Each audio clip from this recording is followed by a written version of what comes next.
This is Pete Moore on Halo Talks NYC. I have the pleasure of bringing to our audience RJ Krone, President, Extraordinary Brands, Extraordinary Studios, Extraordinary Wellness, Extraordinary Chicagoan.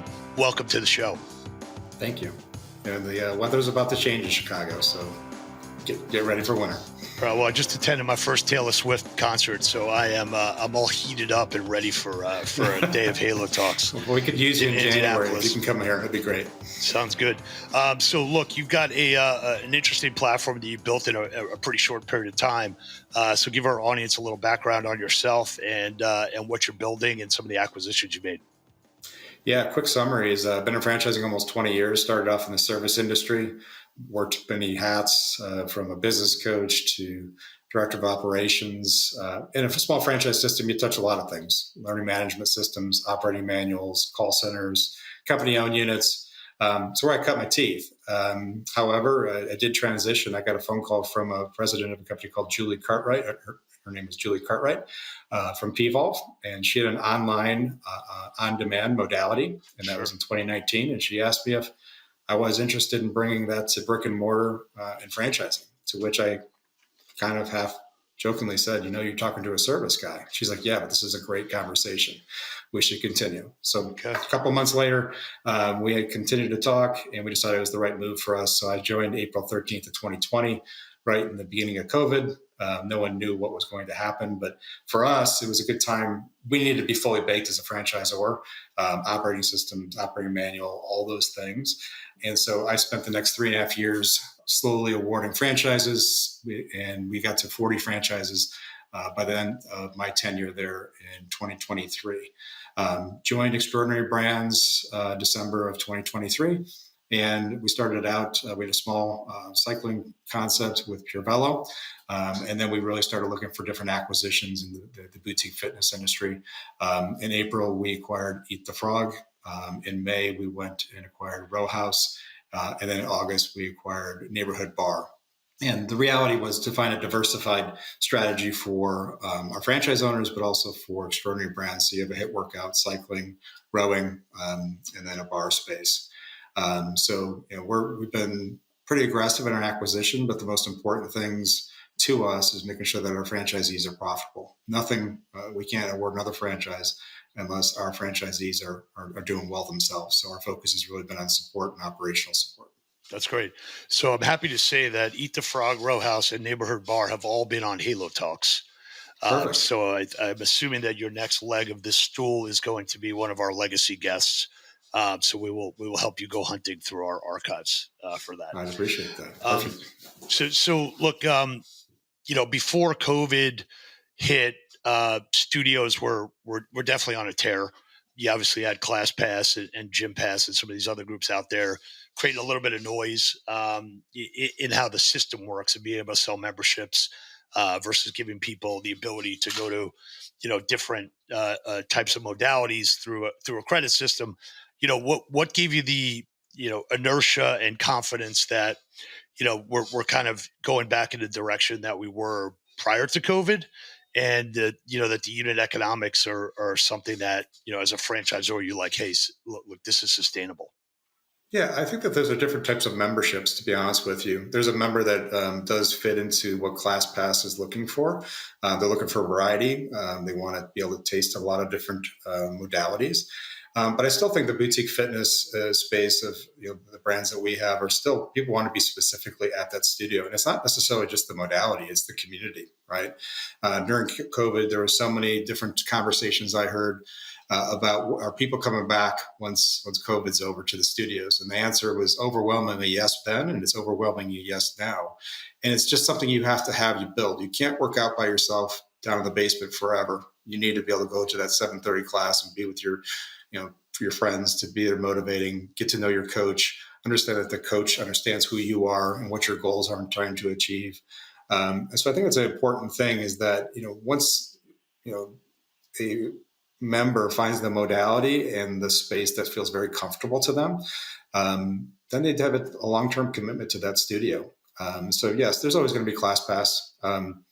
Honestly, at the beginning of our franchise journey, when the studios are out there, we're advocates. It's revenue. right? Let's Right. get the people into the studio.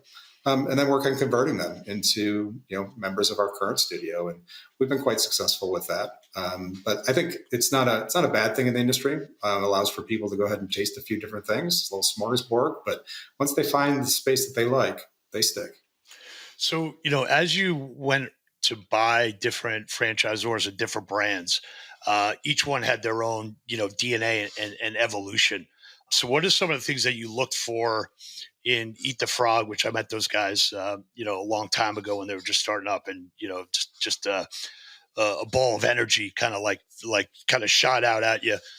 Row House, we've known Deborah for years back in New York when that was, the first dedicated row, and then neighborhood bars done really well in some of these sub markets. Were there certain traits to say like this fits because I know that the brand has been established and now I can kind of fine tune the unit economics, or I can fine tune the franchise or franchisee relationship? Yeah, I think they all have their unique niche. And I think one of the things that Extraordinary Brand we like to look at is how is this available to everyone, right? Just take Row House in particular. You could be 25, you could be 35, you could be 55. And I believe there's a woman in California that won the regatta at 70 years old that we did Hmm. over the summer. And I think that's really important to where fitness is today. It's inclusive. And there's a gentleman that I used to work with at Pvolve that was a large man, tall, and there was really like he started going to Row House in Cool Springs, and it changed his life. Right, he not only lost weight, his hips felt better, his knees felt better, and he lost a significant amount of weight. And he couldn't have done that without a unique modality that allowed for you to work out 70% of your body, but at the same time not putting stress on your knees and hips. So when I look at it from our perspective of what we're looking for is some of the uniqueness. What are the things that are strong and powerful? HIIT is a particular type of workout, but what makes it unique? And I think that inclusive nature you'll see with all of our brands that doesn't that allows for you to come in and feel comfortable from the very beginning, whereas it's not maybe a show that you don't want to be part of. It's making you feel comfortable and being inside your own zone to be able to be successful for your fitness journey. Yeah. One of the things that was music to my ears when you said, we want to make sure all of our franchisees are profitable before we award and sell new ones. I feel like there's a number of franchising concepts that maybe haven't figured out the special sauce yet, just start franchising as if like they have an operating or offensive playbook that they share with people, yet it's still kind of, wet or, in version one.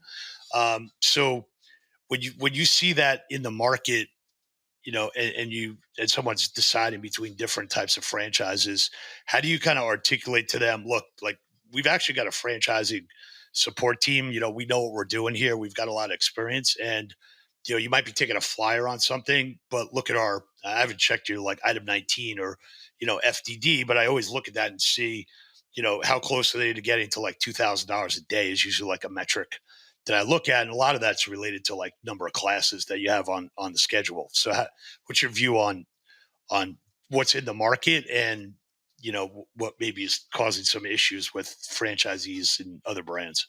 Well, some of the conversations I have with franchise candidates, we don't sell franchise units. We award franchise units, and I think there's a difference there. And I think when you have that type of a situation, it changes the conversation, right? And I always tell franchise candidates, I said, make sure if you're talking to others, other types of franchise businesses, make sure you're a cultural fit. It's no different than you going to work for someone else. Make sure the people you talk to align with what you're thinking and how you feel, and it makes sense because that's what's going to lead to long-term success.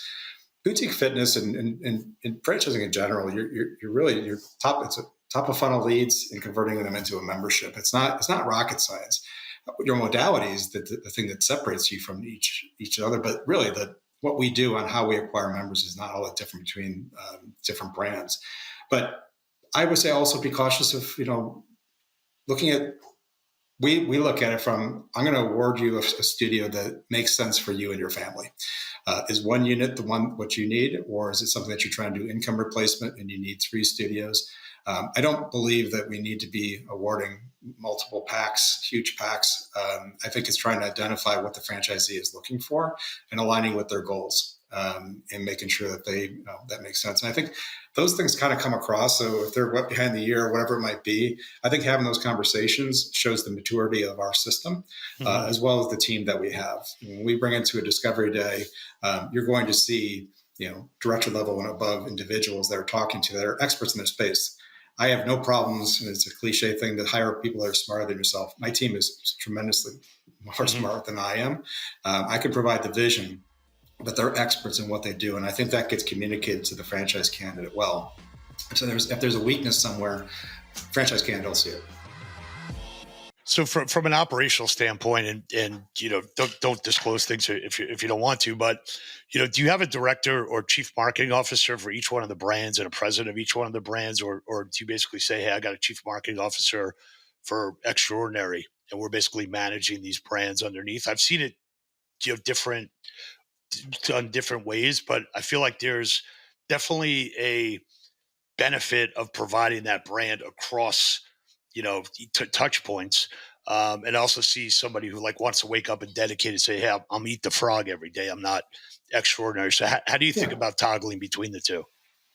Well, I think marketing and operations are kind of separate when it comes to that kind of a thought process. Marketing is a shared service that I think that in many of the boutique fitness spaces can be a shared service. A lot of the concepts are very similar. You need to have the flavor of each brand and make sure that it is specific to each one. But you're looking at right now Black Friday and soon to be New Year, New You. Those are very important times of the year for any type of marketing in the boutique fitness space. And I think a lot of those things are applicable. Now, when it comes down to the actual unique modalities of training and coaches, I think it becomes more specific to that, right? You want to make sure that your master coaches are training your team exactly how to do the modality. That is the product, right? If you are a chef in a restaurant, that's the product. So we need to look at our trainers and say, hey, you need to be working with this individual that knows this modality inside and out, because that's what keeps people coming back. If we have a coach that's maybe not trained as well as they could be, it's going to be a bad first time experience for potentially a member, and that doesn't lead to the membership sales. So our most important thing that we can do is be specific in how we train our coaches. Great. From a standpoint of uh, Exponential and what they had planned, I'm not really sure what the current status is on XPass, where they were going to try and basically sell membership and you can go to different brands under their umbrella. Do you keep these separate? Do the people that eat the frog as a franchisee, are they potentially awarded a row house or a neighborhood bar? Do you want them to only be in one brand? And is there any interest later on of trying to do some kind of collaborative like co-op marketing? No, I definitely think that the brands complement each other, and I would say that anytime we have an owner that's successful, I like for them to be able to continue that success in another brand. And it's not something that I created necessarily; other brands have done it, including Premium Service Brands, who's our sister company. Mm-hmm. There are individuals that own different brands in that space, and I think that it'd be our vision is that you could go to one of those to a fitness row, and those could be owned by a specific franchise owner. And maybe that's in rowing, and then one's in HIIT. But then as we move forward into our aspirations for Extraordinary Brands is to get into the wellness space Mm-hmm. and provide that inclusive experience for the member, that they might go do their workout, but recovery is right next to it, or stretching concepts next to it. So it's convenient to that member, and ideally it'd be owned by the same individuals. Gotcha. For when you take a look at take a step back, sometimes people come and pitch and say, hey, I'm going to get to 500 franchisees in X number of years. The way you articulate your mission and your strategy is, I'm going to award people when it's right for me to award a franchise. I'm not actually looking at a number or a goal. I'm looking at building out relationships, and those relationships are going to be profitable relationships. So how do you think internally, and I know you've got private capital, so it's not necessarily like a venture capital firm or private equity firm that has like a certain runway and they're trying to get a certain amount of locations to get to the next level. How do you think about, how do you manage and measure success, I guess is the boil down the question. Well, franchise development is key to any franchise system, right? You need to be growing that franchise system. That's not only with new candidates; sometimes that's also with resales. Individuals that came in for their 10-year term and wanted to move on to something else or retire, wherever it might be. We should be involved in helping them achieve their goals that can bring in new livelihood. My approach to looking at franchisees, you definitely need to set a goal to decide where you want to be and regarding awarding franchises. How you get there might be a little bit different than what you thought on January 1, right? Individuals come into your pipeline from many different angles. And, sometimes, you set the goal of awarding, say, 25 franchises in a year. They come, they might be singles. They might be someone that needs two studios, could be a 3 or a 4. So I think to me, it's definitely setting a goal, but it's really making sure that you're talking to the right type of franchise candidate and having your pipeline full with those types of people coming in that are going to have that type of conversation. And I think that is really a way that you market the actual brands to bring those people into it. If we're really going after someone, which we do not, like a master franchise licensor, like that's one way to market the business versus looking from an organic space where we're looking to find someone that's going to be involved and passionate about that business. In a lot of franchisors that we've worked with in the past, the first set of franchisees are usually either members or instructors that have moved to a new city and said, "Hey, you're not going to bring this with me." Do you find, and maybe it's too early to say, or to have an opinion on, is it sometimes better to have people that are coming in here and say, "Look, I'm looking at this as a business opportunity. I'm not necessarily, affiliated with the brand," or do you like to have people that have some DNA attached to it and are kind of using that enthusiasm to put themselves into business? Passion for the business you're in is important. To be honest with you, I think that there are a mix of individuals that are looking from an investment side of things, but they typically, in my years in the fitness space, they might be the investor grade, but there's something that's drawing them to the fitness space, right? Either they're passionate about their fitness and their workout regimen, if they knew someone in the business, there's something that draws them in, but they might be just a different type of individual. I think that doing it correctly, and the people I spoke to and speak to often, it's just that they want to be able to be part of something, and they want to be part of something that helps people, right? And I think that still gives me tingles on my neck to think about what we can do to support our franchisees and members. I had a conversation in Pvolve, I think it was our 100th member early on celebration, and there was a woman there that just told me how important this method was to her living life, right? And her knees felt better, her hips felt better. And, those types of stories are just so unique to this space. I was in the service industry before, and no one said that about their grass. I can tell you that, but they would talk about talk about how their life journey has taken them there. And yes, there are members that do come forward and want to put themselves into an ownership position for sure. And I find that those are sometimes the best owners because they understand the modality great. Their story goes right across when that first time client comes in.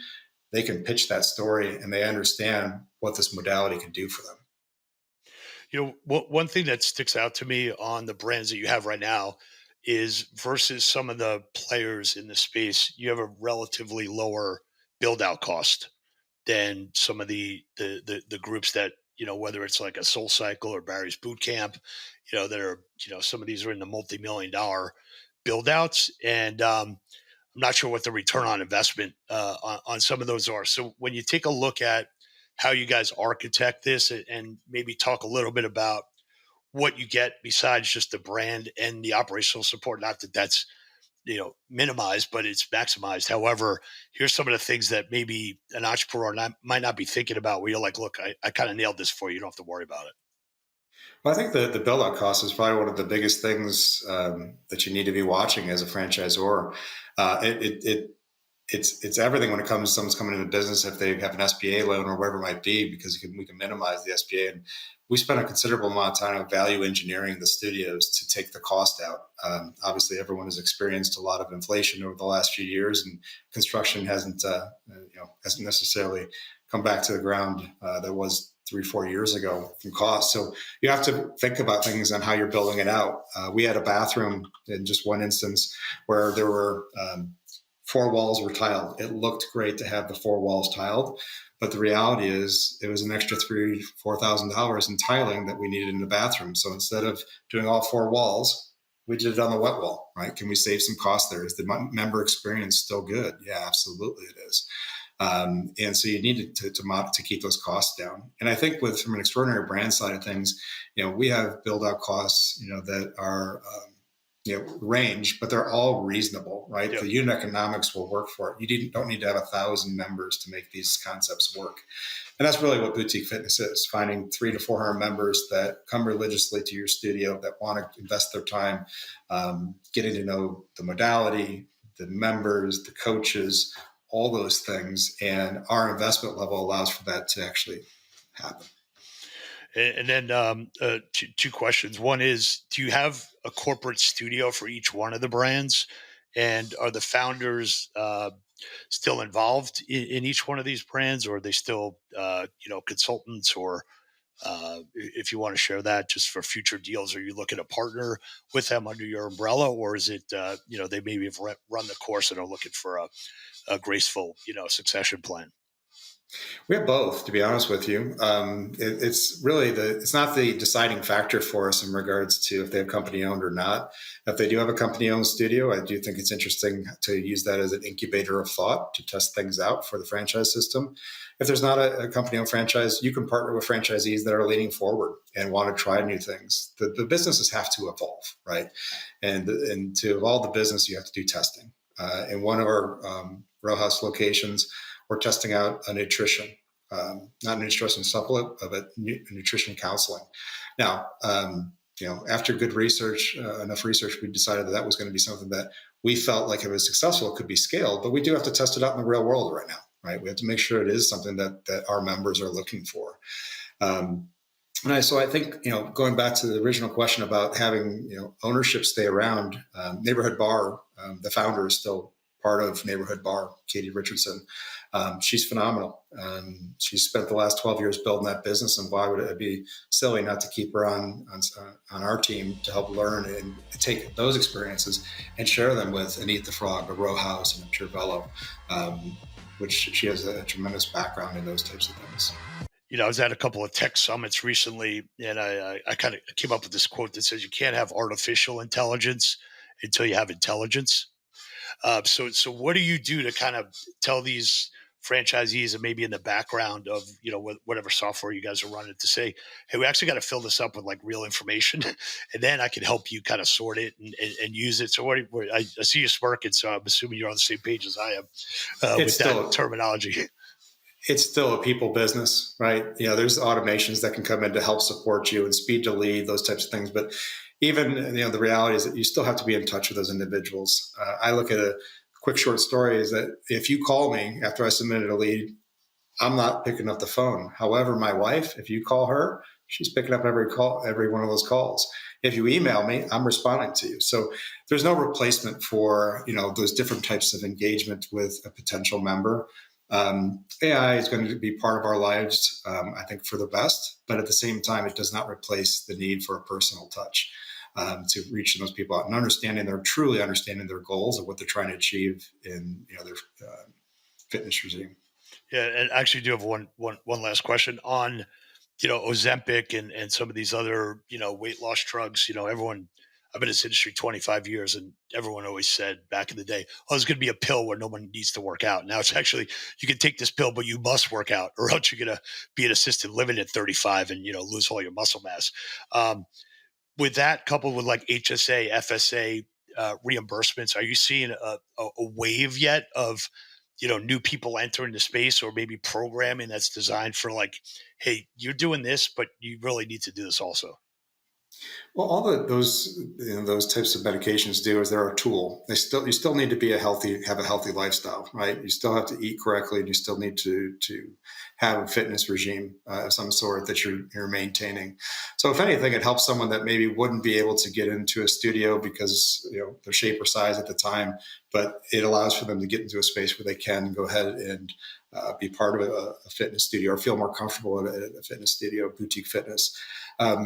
But I think it's like anything. It needs to be used for the right reasons. I know we're Americans and we like to take a pill for everything, but there's no replacement for a healthy lifestyle, right? And I think that using those types of medications as a tool works, and it helps people get to where they need to be.